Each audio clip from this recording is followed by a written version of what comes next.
everyone, and welcome back to my channel. My name is Monique Renee, and this is a continuation of my tarot card series.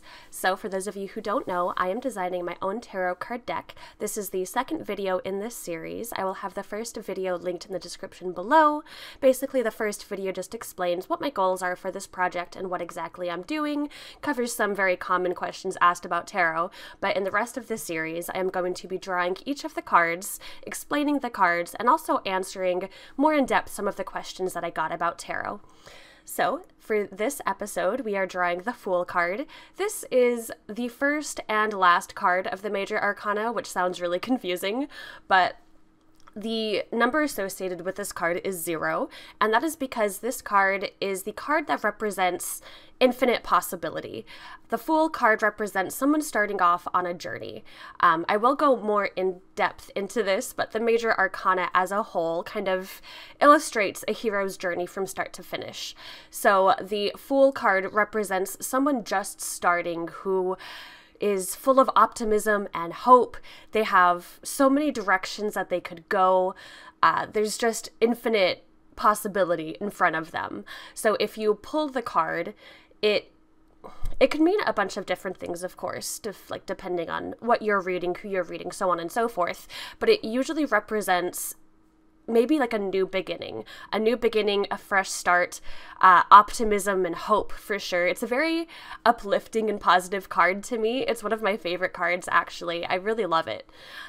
So for the crystal and herb that I have chosen to illustrate this card with, just a reminder, this is the Crystal and Herb Tarot. So each card has a crystal and an herb that kind of corresponds with it.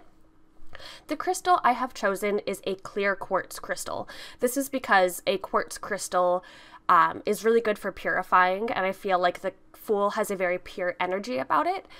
Also, quartz crystal is really good for taking in like the energy of whatever is surrounding it and amplifying it. And I felt like that was just absolutely perfect because, you know, the card represents possibility, infinite possibility, and it just like quartz absorbs all the energy around it and just like amplifies it.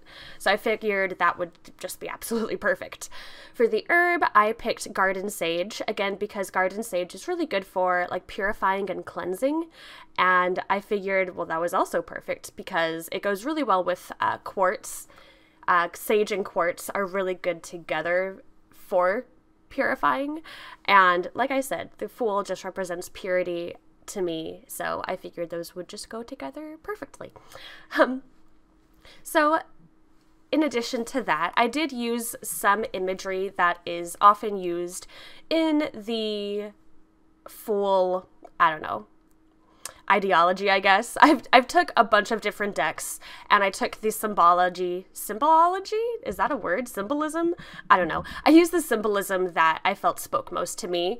So one of these was a person looking backward, but moving forward. I figured that is just like, I mean, quintessential to what the Fool represents. Someone, you know, moving forward in a direction and just starting new.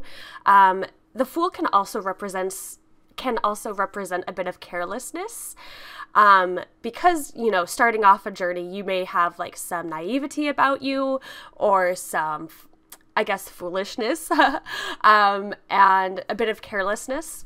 So I wanted her backpack to be like open and have some of the herbs kind of spilling out of it, just to show that she may not be totally focused on what she's doing, but she's like so just like looking ahead, and like maybe her eyes are just like starry-eyed because of all the possibility in front of her, so she's kind of careless about what's actually going on around her.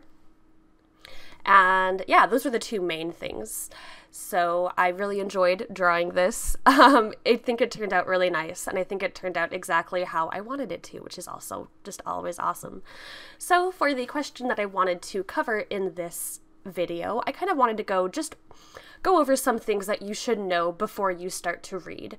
I find that a lot of people are interested in reading tarot, but don't quite know where to start or feel like they should have some kind of knowledge beforehand. So with this video, I kind of wanted to go over some things you should know. I do want to say, first of all, if you are interested in reading tarot, the best thing to do is just get out and read it. I find a lot of people are kind of nervous. They feel like, oh, I should do something beforehand or know something beforehand. And the truth of it is you're not going to learn any better than just by doing. So you don't need to have any special knowledge. You don't need to be psychic. You don't even really need to be any kind of like into mysticism, because like I mentioned in my last video, tarot isn't tied to any religion and it's not any kind of mystic thing. It's more so of self-introspection. So that being said, if you do want to start reading, just start. However, if you do want to feel a bit more prepared, maybe take some of these things into consideration. Before you start reading, it is a great idea to meditate and be comfortable with meditation first. This is all personal experience, by the way. Like I said in my last video, again, I'm not an expert on tarot by any means. This is all just my personal feelings about it and what I've come to learn about reading tarot. But a great way to start reading tarot is to learn to meditate. Tarot is looking inside yourself and finding answers to questions from inside yourself and from the universe. And a great way to do that and to shut down all these external thoughts and external feelings and just kind of let yourself be open to receiving those answers. The best way, in my opinion, to do that is to meditate. And I could go on and on about how to meditate, but that isn't what this series is about. So if you are lost on how to meditate, I would suggest maybe looking up a bunch of different resources. I personally used the Headspace app when I first started, and it was great. It's an app used for guided meditation. I'm sure there's a bunch of YouTube tutorials as well for guided meditation. Guided meditation is a great way to start because it basically is someone walking you through the steps of meditation, and then from there you can kind of get into your own routine on how you like to meditate. Another thing you should know before you start reading tarot is that it isn't scary. I've had a lot of people ask, you know, am I doing something I shouldn't be doing? Or I don't want to open any kind of doors or welcome anything unwanted into my home or my psyche. And the truth is, tarot it's not scary and it's not part of the occult, at least in my opinion. You may have some other people who say differently, but in my opinion, tarot isn't this end-all, be-all, all-knowing, asking spirits or asking anything like that.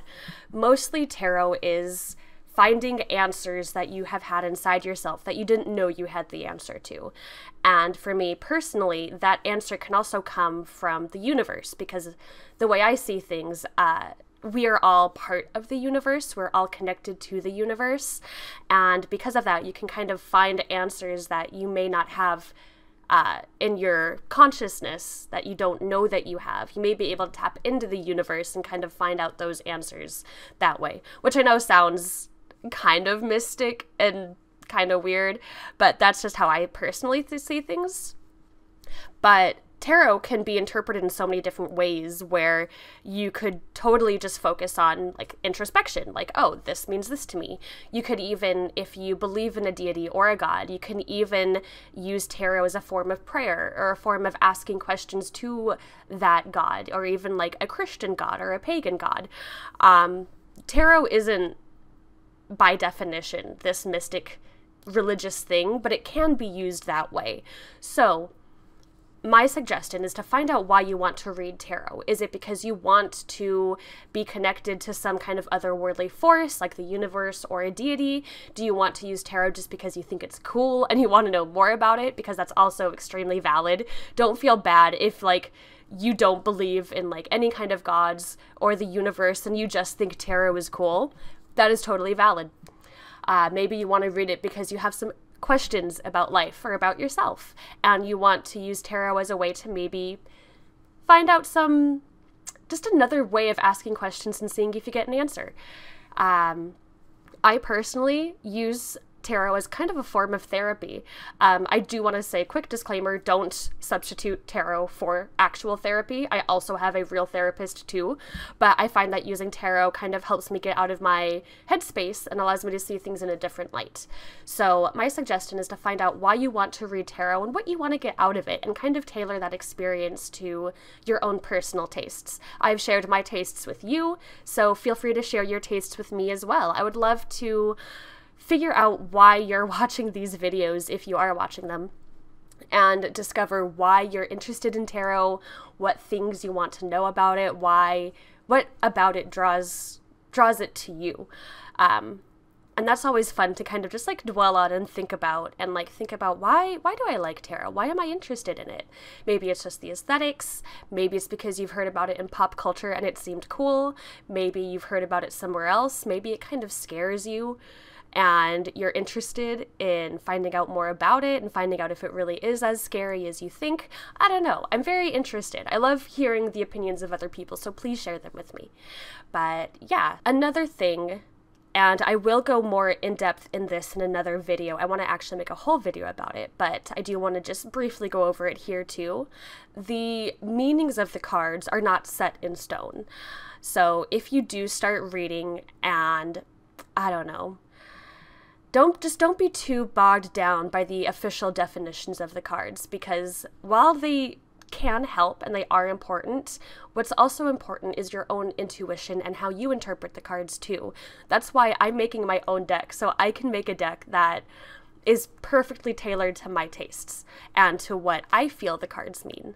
So it is good to read up on the cards and what the definitions are so you can kind of get to know them better, but your own intuition and what you gain from the cards and the imagery and the meanings is just as important.